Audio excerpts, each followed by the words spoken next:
Sa isang parte ng bundok Arayat ay may mga tagong tubo na halos hindi pa alam ng karamihan. Nakakubli at mahirap hanapin. Tila niluma na ng panahon. Ano nga ba ang meron dito? Bakit may mga gusali pero walang nakatira? Samahan niyo ako sa panibagong karanasan, pagtuklas at pagtungo sa kagubatan ng bundok Arayat para kampingan at alamin isa-isa ang mga bagay na makikita sa loob. Dapat nga ba nating katakutan ang lugar na ito? Tara, simulan na natin ang kwento.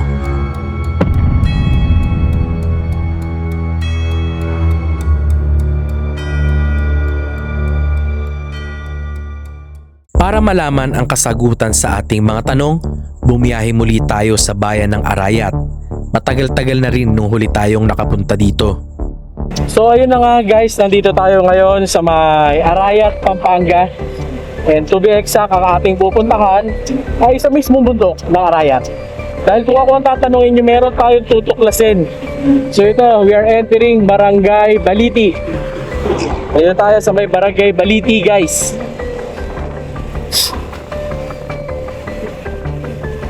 Ganda oh, ang ganda ng design ng mga puno nito oh. Ano mo oh. Gaganda ng mga bahay. Para mga affluent na mga tao dito ah. Sa ilang beses natin na nakapunta dito sa Arayat, itong exact location na to, ngayong ko pa lang ito mapapasok. So for sure, ang ilan sa inyo ay hindi pa nakakapasok dito. Maliban na lang siguro kung isa kayo sa mga hiker na umaakyat dito sa bundok nito, sa mga nag-hiking dyan, for sure familiar na ito sa inyo. Pero sa mga ilan-ilan, sa mga camper lang, na mga nagka-camping, hindi pa ito napupuntahan sigurado. Diba?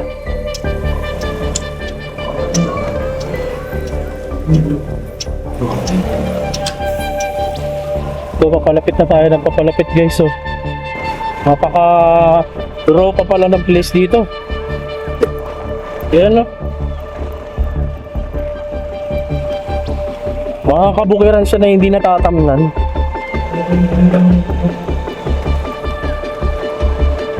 Pero in fairness maganda tong daan. So far wala pa naman tayong dinadaan ng rough road dito. Ayun na yung Arayat to. Nandito na tayo sa mismo mo paanan. Abot kamay na. Nakahanap ko kung saan siya banda Hacienda Timbang.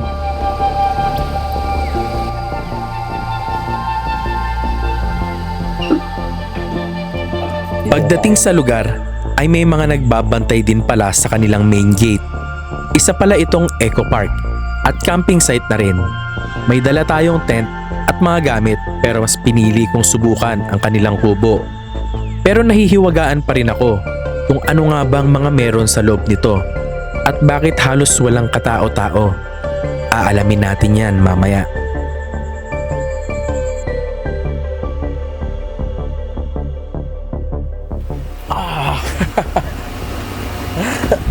Andito na tayo guys sa ating glamping, Kubo Glamping. At tayo lang naman mag-isa, wala naman tayong kasama. Oh. Hindi, kasi nung mga nakarang araw, di ba puro camping yung ginawa natin, tent pitching, kasama yung iba't ibang mga kaibigan natin. So ngayon, nag-solo tayo. At ginawa muna natin sa ngayon is nag-glamping tayo. Dito lang naman to sa may Arayat, Pampanga, nabanggit ko kanina. Kaya para ma-experience lang ba ulit yung ganitong sobrang chill lang, wala tayong masyadong inaasikaso, hindi tayo na-hassle mag-setup ng tent. At maganda dito sa lugar na to, papakita ko sa inyo mamaya. Mapuno, malilim yung lugar, tapos parang nasa forest talaga, tapos ang daming cabins.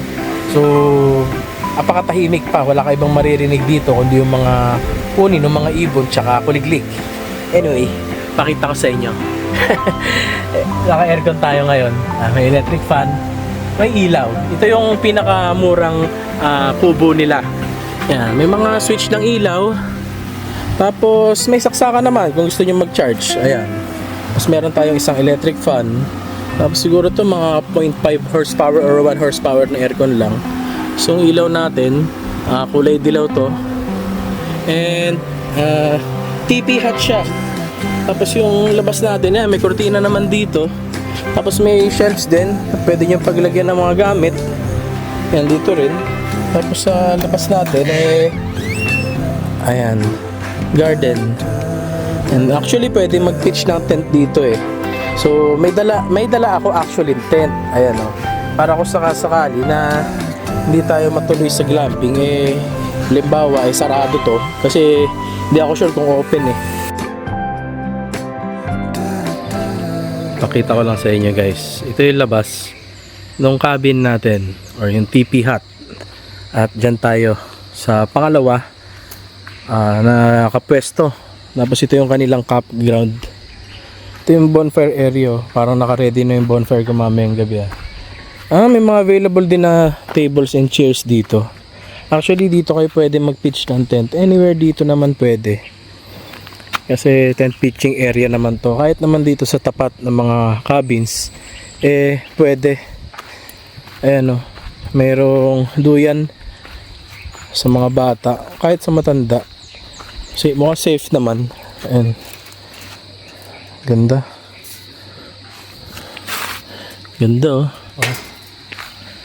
Ganda.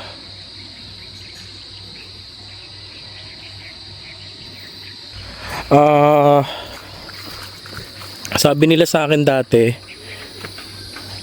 tubig yan, katubigan, parang palaisdaan o fish pond. So sa ngayon wala siyang tubig, hindi ko alam kung bakit. Pero uy, agila. Nakita na naman tayo ng agila. Ayun palipad-lipad siya. Ayan palipad-lipad siya.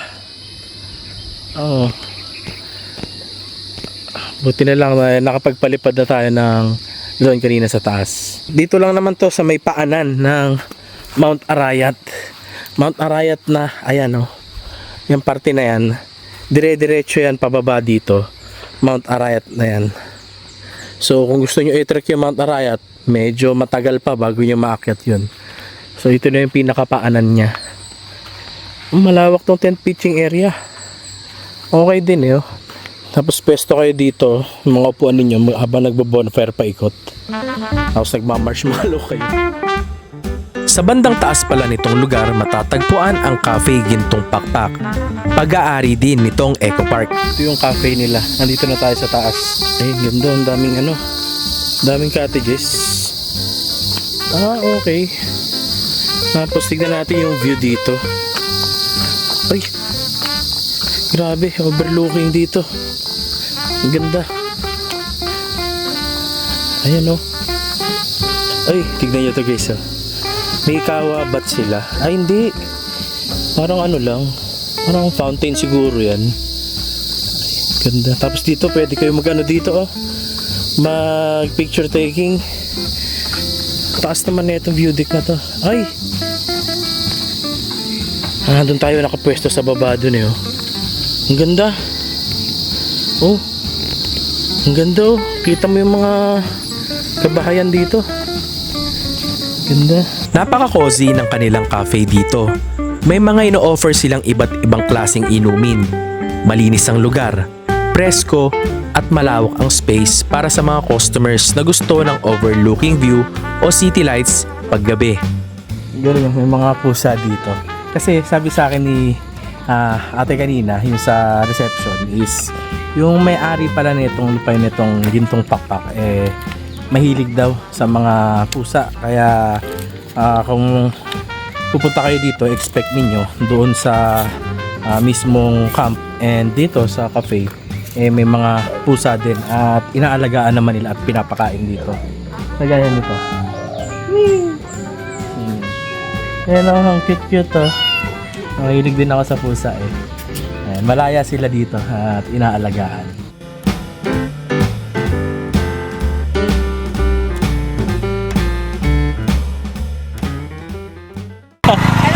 Kuya Jerks, Jerx. Ito oh. Jerks, Kuya Jerks.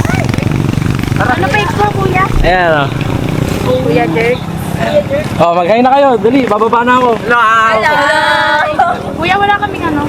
Wala, magnet yan eh. Ay, magnet picture namin. Picture ako. Para makita mo sarili mo. Ayan. Bye. Oh, ingat kayo, ingat.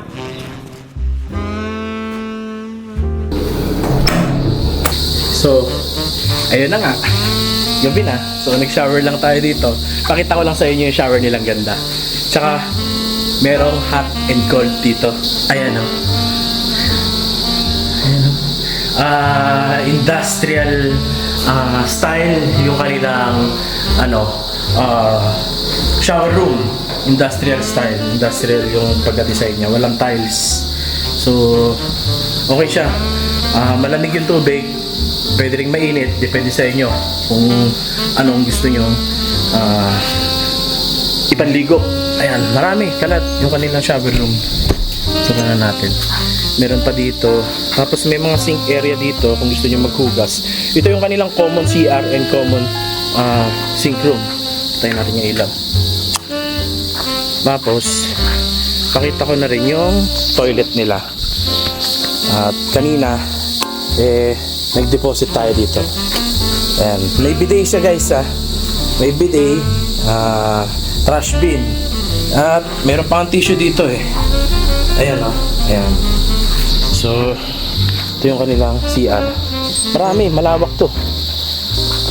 Pang lalaki tong mga pinakita ko sa inyo. Kasi yung pang ladies, dito. Ayan, sa kabilang side, yung mga pang ladies. Magsi 7 o'clock pa lang naman. Kaya ako naman medyo gugutom na rin. Agahan na rin natin kain para syempre maaga ang ating solo ship. Ang sistema pala dito, pagka kumuha kayo nitong Kubo Glamping na to, good for 2 packs na siya. So meron kayong kasamang breakfast for 2 na rin. Ngayon kung katulad kong solo, aanin ko naman yung dalawang breakfast. So, nag-request ako at pwede naman na yung isa, kainin ko para ngayong dinner, para hindi na ako bibili. Tapos yung isa na meal is para bukas ng umaga. So, mga silog meals lang naman yung available nila dito. At ang aking pinili ngayon ay long silog. Ayan. Kain muna tayo. Kain tayo guys.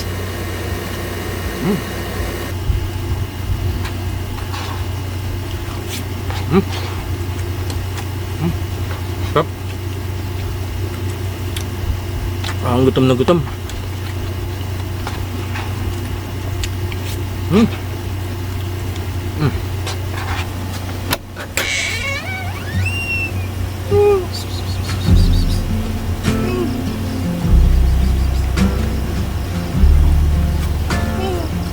Kain ka na.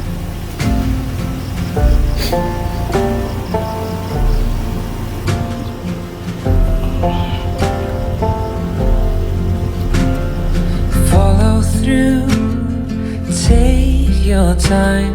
You move like water and taste like wine. You're holier than I am. Alam mo, may dahilan kung bakit masarap tumitik sa apoy. Dahil parang buhay natin to. Lumalakas sa bawat panggatong ng pagsubok at patuloy na lumalaban kahit hipan ng hangin ng problema. Sandali lang ang gabi at darating ang oras na magiging aburin ang lahat. Kaya habang nagliliyab pa tayo, siguraduhin nating mag-iiwan tayo ng init at liwanag sa mundong ito. You are the rain. You pull me close, I push away.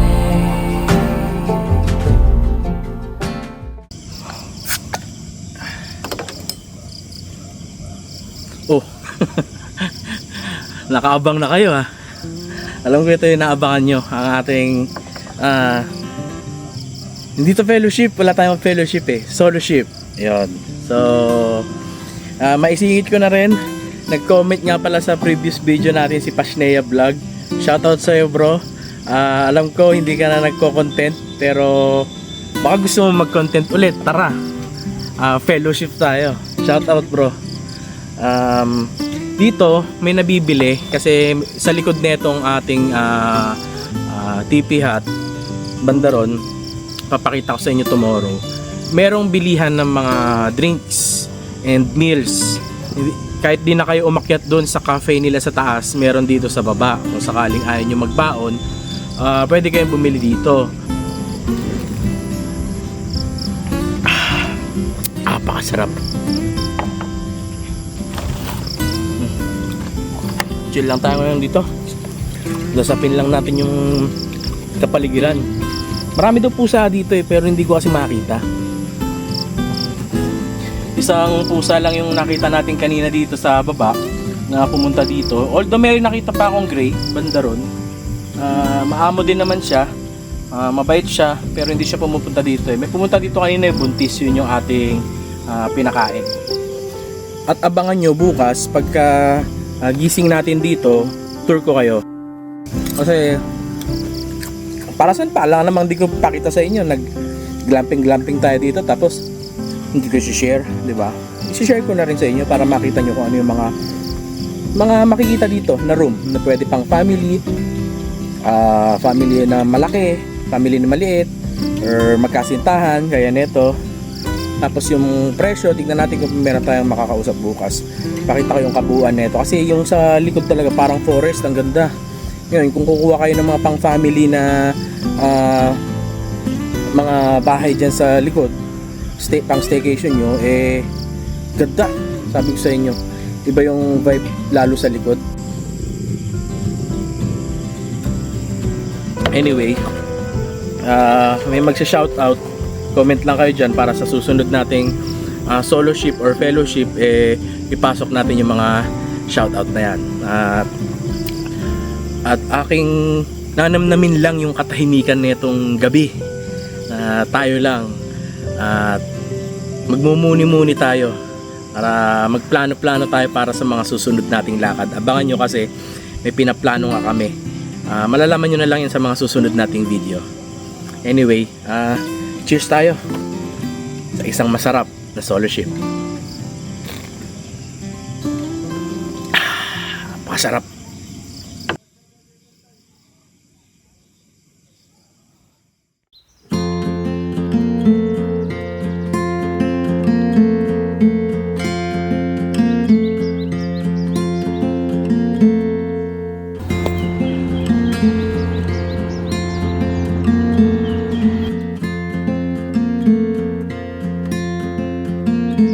Morning good guys.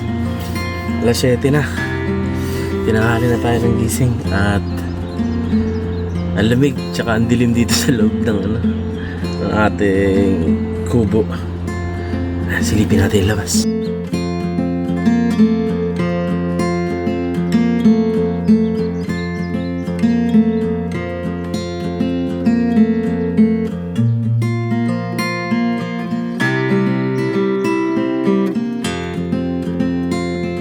Para sa almusal, maaari niyong i-claim ito sa kanilang pantry dito sa ibaba.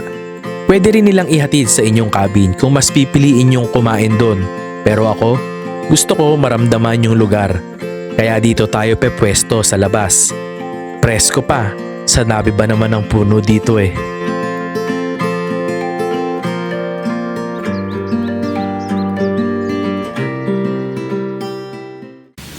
Ayun, ang daming cottages dito.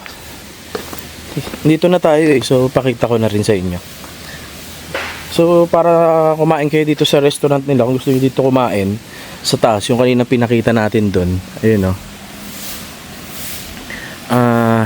marami kayong pepwestuhan kasi nga maraming cabins dito. Ngayon, kung kakain kayo, pwede nyo gamitin. Parang gusto nyo lang ng relaxing. New Gintong Pakpak Eco Park and Camp. Okay. Malawak siya.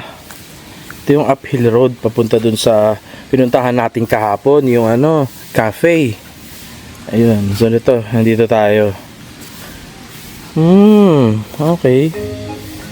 Guard House Souvenir Shop. Ito yung kanilang souvenir shop, oh. Ayan. So, yan din yung office. May mga tinda rin tubig dito guys. So, kung gusto nyo dito na bumili ng mga ano ninyo. Ito yung pinaka gusto ko sa lahat guys.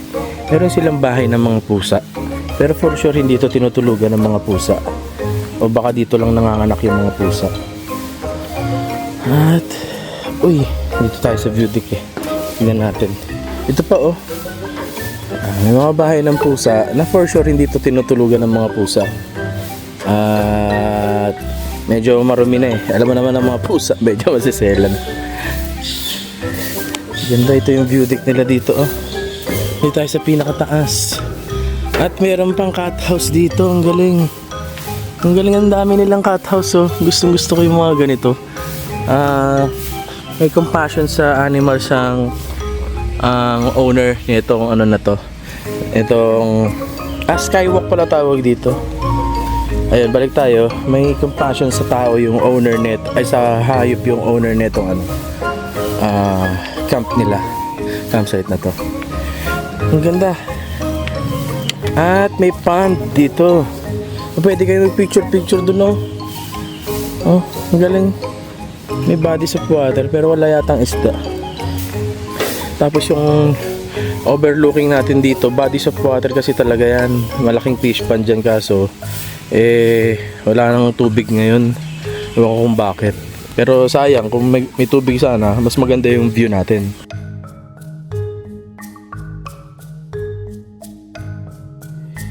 Itong mga cabins dito, napaka-cozy niya. Tingnan natin. Ayun o. Pwede kayong manalamin dito. Ganda.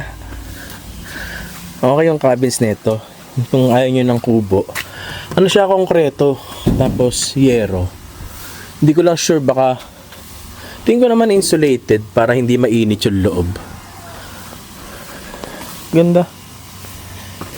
Ito naman, mga cabins dito sa part na to. Ano siya? Okay din oh. Tapatan. Concrete din. Konkreto din yung cabin niya. Tapos meron parang malaking bahay dito. Maganda to siguro pag mga magkakamag-anak. Ayun pa sa taas oh. Ang ganda dun oh. Yan oh. Bahay din. Para sa mga malaki siya eh. Ito pa oh. Para sa mga magkakamag-anak siguro. Ibig sabihin, yung mga pinakita ko kanina doon, mga cabin, yung mga konkreto, para sa mga couple siguro, ganyan. For 2 packs. Tapos ito, for sure sa mga magkakamag-anak. Ito pa oh. Uy, meron silang wishing well. Ano nakalagay dito? Pipaninapan. Pipaninapan. Nakapampangan word siguro yon. Sa mga nakakalam, ano ba ibig sabihin ng salitang yan? Ang galing oh, wishing well. At may function hall sila sa taas. Ayun oh, sa mga magmi-meeting siguro. Baleaguman. Oh. Okay dito sa lugar na to, guys. Itong taas na to. Hindi ko pa alam kung ano to eh. Oh, ito pa. Ano kaya to? Ano kuya? Morning. Swimming pool ba to kuya? Ay hindi. Dito na yung swimming pool sir. Yan lang. Oo. Wala na ito. Saan papunta ito kuya? Yun sa mga kubo lang yan sir. Pero yung dito sa baba na to, ito yung maabutan mo dun yung 280 steps. Magmula dito sa baba, 280 steps, paakyat dun sa... Mula sir, sa mismo may hawakan. Ito wala pa siya. Paakyat ng ano yun? Overlooking cafe. Sa cafe. Nakakyat na ako dun, minotor ko. Mayroon pang way dun sir. Karat pa rin dito. Yung dito sir, 100 muna tapos para may pantay, datang may kalati ng 200. Okay. Isa dun naman sa reso, mas malayo. Daanin mo yung pababa ng pool, dun din siya. Yeah, yung mga gusto lang maglakad. Ako minotor ko na kagabi. Makikita mo naman sa likod natin, bundok na ito. Tapos ito yung kanilang swimming pool. Hindi na tayo maliligo at maglalakbay pa tayo mamaya dito sa Arayat eh. Ito yung pool nila oh. Ilang feet ito kuya? 4 lang sa palibot. Ah, 4 feet lang. 4.5 sa ano, 4.5 sa gitna. Kami may kasama kayong maliit na bata, alalayan nyo pagka dito. Kasi Yan ang sababita. salbabida. Kasi 4 feet siya. Pero sa atin, kayang-kaya na to. Mababa lang. Ito. Ito sa taas, oh. Ito, parang pang foreign na cabin. Kasi, bricks yung design niya. Ano, cabin E. Cabin E. Parang ano siya, a western style na cabin. Ayos din. Ito meron din sa baba, oh. Hindi ko alam kung ano tong. Tingnan natin sa harapan ko na itsura ng cabin na to. Ito ang maswerte kasi kung dito kayo magka-cabin, pang family din siguro to. Malapit kayo sa kanilang kainan. Meron ditong ano, banga. May tubig ba? Ay hindi, wala. Display lang pala. Wala ko may tubig. Sumagos na yung kanilang fountain. Galing. Ayan, naririnig nyo. Man-made fountain. Ayan, oh. Ay, hindi siya man-made. Parang tubig bukal siguro to na dire-diretso umaagos. Napunta dito sa baba. Ang itsura ng cabin niya, kagaya sa taas, parang mga western style. Okay. Ang dami pwedeng tambayan dito. Ang galing. Anong pangalan ng ano na to? Mga villa na to? Pension Villa. Villa. Pension Villa. Ibig sabihin pang mga senior citizens, ganon. Diyan maganda magstay.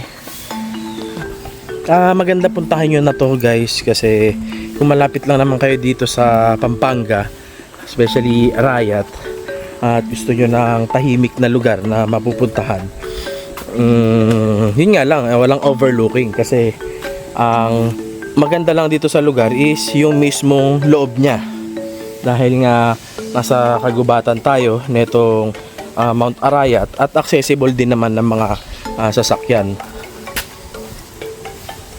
Ganda.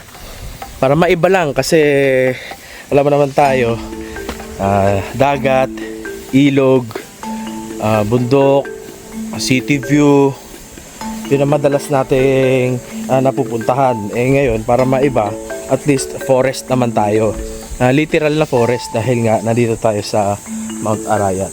So ito, balik tayo dito sa garden at tapos naman na tayo mag breakfast kanina and hindi na rin tayo nag swimming. Pinakita ko na sa inyo dahil maya maya before 12 aalis na tayo dito at meron pa akong mga gustong puntahan at kainan dito sa Arayat, Pampanga.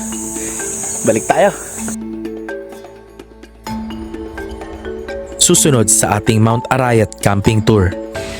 Ano kayang meron dito sa loob nito? Tara, silipin natin.